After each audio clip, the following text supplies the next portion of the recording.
Hai semua, Assalamualaikum dan selamat sejahtera. Sains tingkatan 3 KSSM, bab 3 pengangkutan, subtopik 3.3, darah manusia. Okey, kita tengok dahulu apakah fungsi darah. Fungsi darah adalah untuk mengangkut dua benda yang penting ke sel-sel badan kita, iaitu oksigen dan juga nutrien. Sementara darah juga mengangkut karbon dioksida dan juga bahan kumuh daripada sel badan untuk dikeluarkan. Jadi ini adalah fungsi-fungsi darah. Darah adalah sejenis campuran yang mana ianya mudah untuk diasingkan dan kita boleh gunakan kaedah emparan untuk mengasingkan komponen-komponen darah. Okey, jom kita lihat bagaimanakah kaedah emparan ini. Okey, ini adalah alat emparan di dalam makmal. Okey, jadi emparan ini bermaksud kita akan letakkan darah ke dalam tiub dan kita akan goncangkan dia, dan alat ini akan bergoncang pada kedudukan dan juga pada kadar yang sesuai. Okey, kemudian ini adalah darah sebelum emparan, berwarna merah pekat, dan selepas emparan kita boleh nampak berbeza. Kita boleh nampak ada dua cecair yang berbeza warna, iaitu yang di bahagian atas, okey, yang kurang tumpat, iaitu cecair yang berwarna kuning, dan sementara di bahagian bawah cecair yang berwarna merah.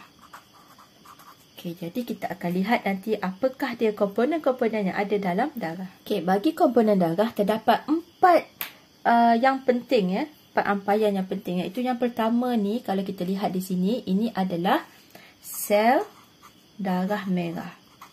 Okey, ini banyak, okey, disebabkan itu darah kita akan kelihatan berwarna merah. Yang kedua yang seperti ini adalah sel darah putih. Sel darah putih. Okey, dan yang seterusnya yang ini, okey, namanya ialah platelet. Platelet. Dan yang terakhir, komponennya ialah plasma darah. Plasma darah. Okey, jadi ini adalah 4 komponen darah yang paling penting.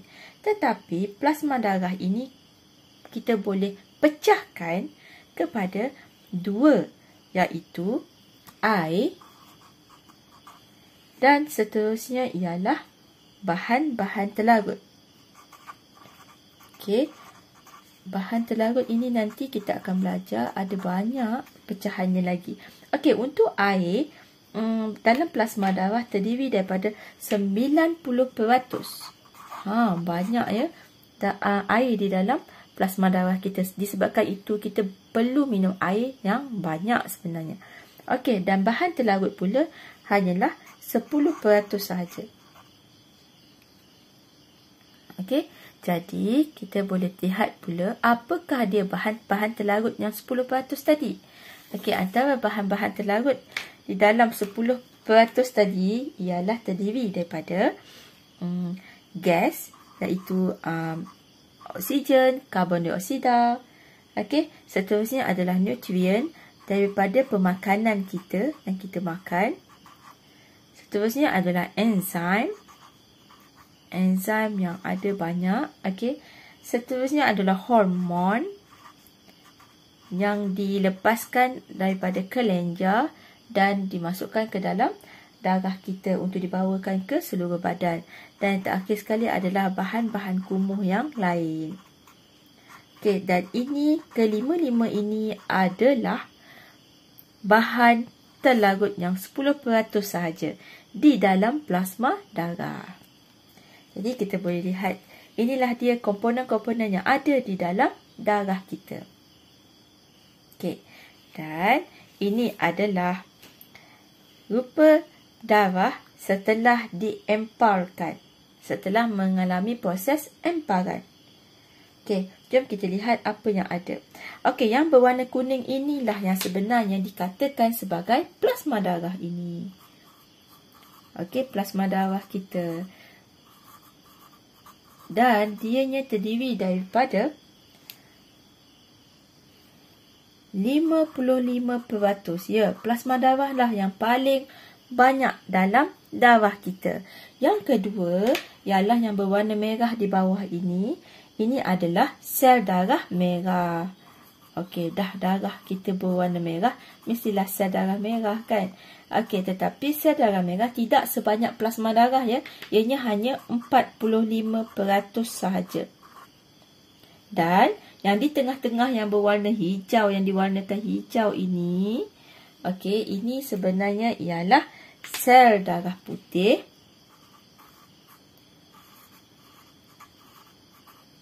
Dan juga platelet. Platelet ini sangat penting sebenarnya ya apabila kita mengalami luka. Okey, dan kedua-dua ini adalah lebih rendah daripada 1%. Campuran kedua-duanya. Jadi kedua-dua ini tidak banyak di dalam darah kita. Jadi kita boleh lihat di sini ya, kita boleh ulang balik. Sebenarnya di antara keempat-empat ini yang paling banyak adalah plasma darah 55%. Seterusnya diikuti dengan sel darah merah iaitu 45%. Dan gabungan kedua-dua ini rendah daripada 1%. Okey, kemudian plasma darah ini barulah dipecahkan kepada 90 dan 10% bagi plasma darah ini. Okey, di dalam ini ada air dan bahan-bahan terlarut yang lain. Okey, itu sahaja untuk komponen darah. Kita teruskan dengan antigen. Okey, di dalam badan manusia kita hanya ada dua jenis antigen sahaja, iaitu antigen A berwarna merah dan juga antigen B.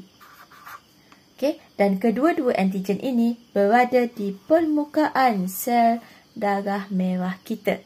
Okey, jadi hanya ada A dan B sahaja untuk antigen. Okey, untuk kumpulan darah pula, okey, kita ada 4 jenis kumpulan darah di kalangan manusia. Okey, yang pertama adalah orang yang berdarah A.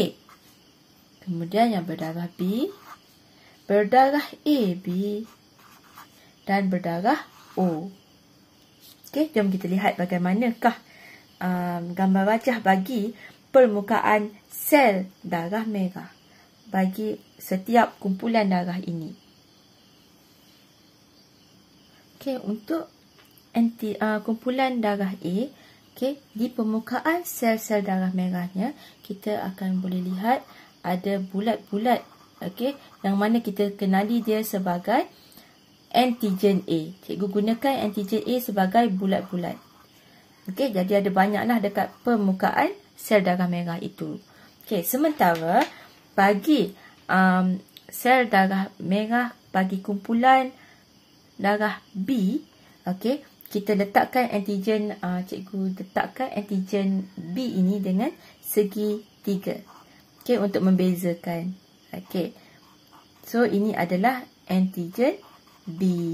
Jadi ada banyak antigen B di atas permukaan sel darah merah bagi orang-orang yang berdarah B. Okey, sementara untuk orang yang berdarah AB, okey, dia special.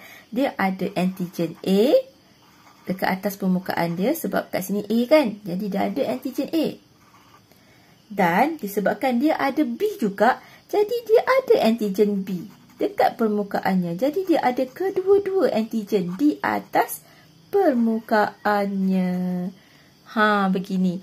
Tetapi apabila O kosong, okey, kumpulan darah O ini bermaksud tidak ada sebarang antigen. Tak ada antigen A, tak ada antigen B. Sementara AB ada kedua-duanya. Okey, B hanya ada antigen B yang bentuk segitiga. A ada bulat.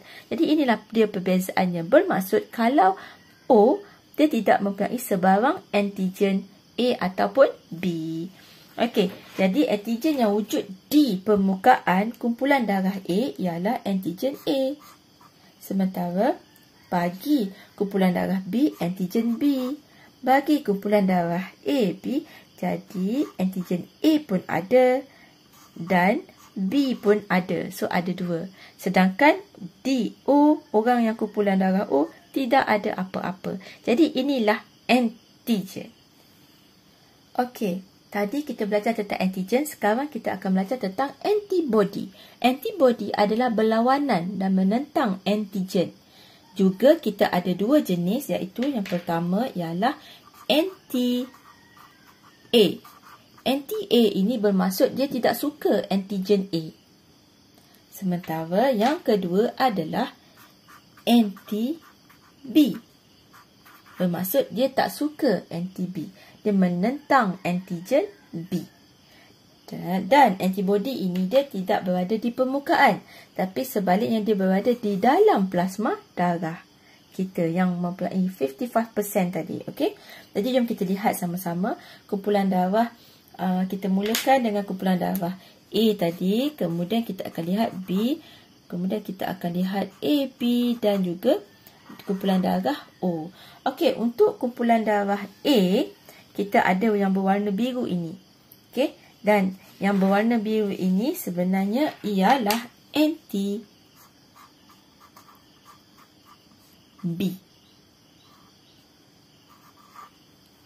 Dia anti-B. Okey, bermaksud dia tak suka B. Dia akan kewujudan antibody B ini di dalam kumpulan darah A ialah untuk menentang jika ada antigen B masuk ke dalam darah A.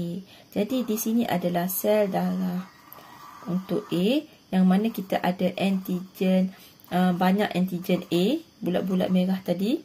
Okey, dan jika yang segitiga tadi masuk, jadi dia akan di-lock. Jadi dia akan berlaku penggumpalan jika dia masuk. Okey, so dia anti-B. Dia tak suka B. Okey, yang seterusnya, yang ini pula adalah anti-A. Kumpulan darah B tetapi dia anti-A. Terbalik. Okey, so dia berada di dalam plasma darah. Okey, berada di dalam. Jadi di luar permukaan dia adalah segitiga kan, iaitu antigen B. Yang cikgu lukis warna biru ni adalah antigen B. Okey. Tetapi dia tak suka kalau ada antigen A yang bulat ini masuk dan dia akan lockkan antigen yang ni. So dia akan lock. Sama seperti ini. Okey? Itulah dia anti-A. Dia tak nak A. Sementara untuk AB disebabkan dalam AB ini ada A dan ada B. Okey, macam kita lukis tadilah. Ada antigen A. Kita perlukan A kan. Dan kita juga perlukan antigen B. Sebab dia ada AB. Kedua-duanya. Jadi bila ada kedua-duanya, kita tak boleh anti kedua-duanya. Okey, jadi tidak ada sebarang antibody. Tiada. Okey, tetapi sebaliknya berbeza dengan orang yang berdarah O. Kerana yang berdarah O ini, dia tidak mempunyai sebarang antigen di luarnya. Maka jika tiba-tiba antigen B datang, so dia akan di-lockkan di sini. Manakala jika ada antigen A datang, jadi dia akan di-lockkan di sini. Oleh itu, untuk berdarah O, dia ada mempunyai antibody B, dan dia juga ada antibody A. Okey, jadi orang yang berdarah O mempunyai banyak antibody. Okey, sementara orang yang berdarah AB tidak mempunyai sebarang antibody. Okey, jadi sekarang mari kita buat sedikit ulang kaji tentang antigen dan antibody. Untuk yang jenis darah A mempunyai antigen A. Sementara untuk yang berdarah B mempunyai antigen B. Untuk yang berjenis darah A, B, dia mempunyai antigen A dan antigen B. Sementara untuk yang berdarah O tidak mempunyai sebarang antigen. Kosong. Okey, sementara untuk antibody pula, untuk yang berdarah A mempunyai antibody B. Okey. Yang mana akan menentang B, antigen B. Sementara untuk yang berdarah B mempunyai antibody A, iaitu dia anti dengan antigen A. Okey, sementara untuk AB tidak mempunyai. Untuk berdarah AB mempunyai antigen A dan juga antigen B. Okey, tetapi tidak mempunyai sebarang antibody A ataupun B di dalam plasma darahnya. Okey, jadi sementara untuk yang berdarah O mempunyai antibody anti-A dan juga dia mempunyai antibody B. Okey, jadi dia menolak sebarang antigen yang masuk ke dalam plasma darahnya. Okey, dan ini cikgu nak terangkan tentang jika berlakunya percampuran darah. Okey, contoh, kita tengok contoh yang pertama dahulu. Okey, cikgu tutup ni. Fokus dekat sini dahulu. Untuk yang berdarah A dan juga untuk yang berdarah O. Untuk yang berdarah A dan O mempunyai antibody B di dalam plasma darahnya.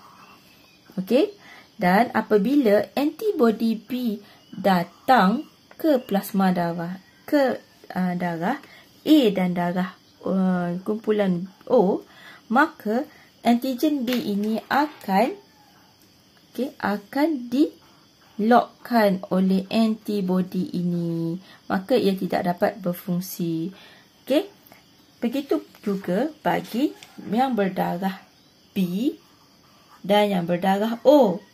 Okey, di dalam darah, plasma darahnya mempunyai anti-A. Jika antigen A datang, maka antigen A tersebut akan di-lockkan. Okey, dan dia tidak dapat mengganggu. Tetapi proses ini sebenarnya amat bahaya. Okey, proses ini. Ini yang kita sebut sebagai proses penggumpalan. Penggumpalan akan berlaku, penggumpalan darah. Anda bayangkan ya, ada darah yang tergumpal di dalam salur darah anda, ataupun ada perkataan lain yang kita gunakan iaitu pengaglutinatan. Okey, kedua-dua perkataan ini membawa maksud yang sama apabila antibody ini menyerang antigen. Okey, kita gunakan istilah menyerang. Okey, jadi kesan daripada kedua-dua proses ini, jadi kesan kepada proses penggumpalan ataupun pengaglutinatan ini boleh menyebabkan kematian. Oleh itu, kita kena berhati-hati ketika melakukan pemindahan darah. Okey, kerana kita kuatiri jika yang menderma darah itu mempunyai kumpulan darah yang berbeza, maka penggumpalan akan berlaku. Jadi, ini adalah sangat penting bagi mengelakkan proses penggumpalan ataupun pengaglutinatan ini berlaku. Okey, jom kita lihat siapakah yang sesuai untuk menderma darah kepada penerima darah. Okey, kita mulakan dengan kumpulan penderma A. Okey, penderma A hanya boleh mendermakan darah kepada kumpulan yang mempunyai antigen A, iaitu kumpulan darah A dan juga yang berdarah AB, kerana mempunyai antigen A. Okey, sementara untuk orang yang berdarah B boleh mendermakan darahnya kepada orang yang mempunyai antigen B juga, iaitu kumpulan darah B dan juga yang mempunyai antigen B, iaitu AB. Okey, seterusnya bagi orang yang berdarah AB, ia hanya boleh mendermakan darah kepada AB sahaja. Tidak boleh menderma darah kepada A kerana ia mempunyai antigen B. Dan tidak boleh menderma darah kepada orang yang berdarah B kerana mempunyai antigen A. Dan of course tidak boleh menderma darah kepada O kerana O tidak mempunyai sebarang antigen. Dan seterusnya, untuk yang berdarah O, dia boleh menderma darah kepada kumpulan darah yang sama iaitu O, juga boleh menderma darah kepada AB. Kerana ia tidak mempunyai sebarang antigen, maka dia boleh menderma darah kepada A dan B. Jadi, kita dapat lihat di sini bahawa penderma universal iaitu orang yang boleh menderma darah kepada semua kumpulan darah adalah kumpulan darah O. Baik orang yang berdarah O ini. Pemurah. Okey, sementara penerima universal iaitu yang boleh menerima daripada semua kumpulan darah, okey, daripada semua kumpulan darah ialah AB. Okey, iaitu AB ni adalah seorang yang tidak memilih. Dia ambil je semua. Okey. Jadi ini sangat penting ya bagi mengelakkan penggumpalan berlaku yang mana boleh menyebabkan kematian. Jadi hanya penderma darah yang sesuai saja boleh menderma darah kepada orang yang penerima yang sesuai. Okey, mari kita lihat kepentingan menderma darah. Kita dianjurkan untuk menderma darah melalui kempen derma darah yang banyak dijalankan di Malaysia. Okey, apakah kepentingannya sebenarnya? Dia adalah untuk membantu bekalan darah yang digunakan untuk pembedahan. Kerana ketika berlaku pembedahan, darah perlu dibekalkan kepada pesakit yang telah pun mengalami kehilangan darah yang banyak akibat pembedahan. Juga kepada mangsa kemalangan yang juga kehilangan darah yang banyak. Mungkin akibat luka yang besar ataupun pendarahan. Seterusnya adalah untuk rawatan pesakit yang mempunyai penyakit berkaitan dengan darah. Contohnya adalah pesakit hemofilia. Okey, yang ada kaitan dengan darah. Hemofilia, leukemia iaitu barah darah, kanser darah, dan juga beberapa penyakit lain yang berkaitan dengan darah. Jadi, sesungguhnya menderma darah ini adalah sesuatu amalan yang mulia kerana dapat membantu orang lain yang dalam kesakitan dan kesusahan. Okey, jom kita lihat pula apakah dia kriteria yang membolehkan kita menderma darah menjadi seorang penderma. Okey, yang pertama kita perlu sihat.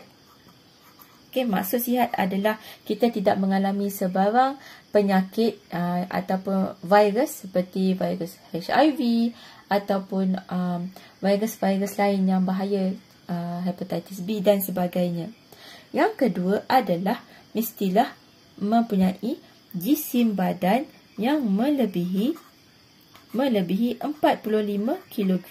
Jika berat badan anda kurang daripada 45 gram, maka anda tidak dapat menjadi penderma. Okey, kerana berisiko. Seterusnya pula ialah faktor umur, faktor usia. Okey, usia yang sesuai untuk menderma darah ialah daripada usia 18 tahun hingga 60 tahun. Okey, kerana 18 tahun ini sudah menjangkau dewasa, iaitu bukan di kalangan kanak-kanak yang sedang membesar, dan juga kalau 60 tahun ini sudah cukup berusia untuk menderma darah. Kalau lebih daripada 60 tahun, ianya agak berisiko kepada mereka yang berusia. Okey, jadi ini adalah 3 kriteria yang penting. Okey, dan biasanya kita seorang penderma darah boleh menderma darah sehingga 0.5 liter setiap kali menderma darah. Okey, bagaimanakah, apakah kebaikan menderma darah? Ada berbagai mitos yang mengatakan menderma darah ini tidak baik, mendatangkan risiko dan mudarat. Sebenarnya tidak ya.